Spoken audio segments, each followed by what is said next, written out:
Hey guys, I'm Dina from simplyhomecooked.com, and today I'll be showing you how to make these freezer-friendly breakfast burritos.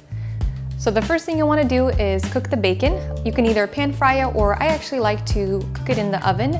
So just place it on a baking sheet and then pop it in the oven at 400 degrees until the bacon is crispy to your liking.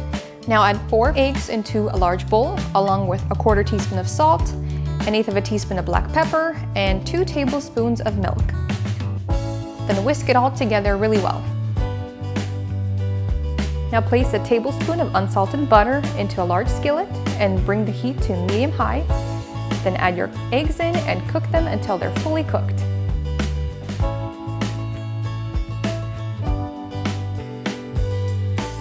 Now let's begin making the breakfast burrito, starting with medium uncooked flour tortillas. Now you want to split the scrambled eggs between 4 flour tortillas. Then add the cooked bacon on top, along with the shredded Mexican cheese, some mild salsa, and some sour cream.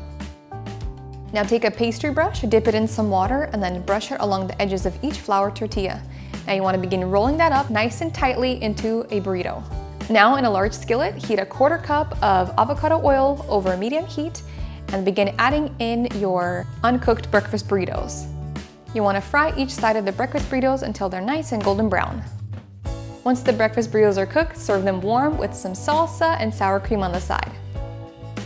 So if you make a large batch and you want to freeze them, let them cool down completely after you fried them, then wrap it in some parchment paper and then wrap it in some foil after that. And you want to place them into a Ziploc bag, and you can keep them frozen for about a month. So when you're ready to enjoy these breakfast burritos again, you can either heat them up in the microwave, or I actually like to bake them in the oven.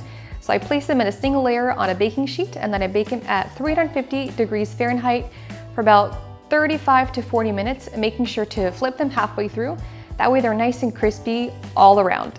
I hope you guys enjoyed watching this video, and if you did, please give it a big thumbs up, and don't forget to subscribe to our channel so you guys never miss out on any of our new recipes. See you next time.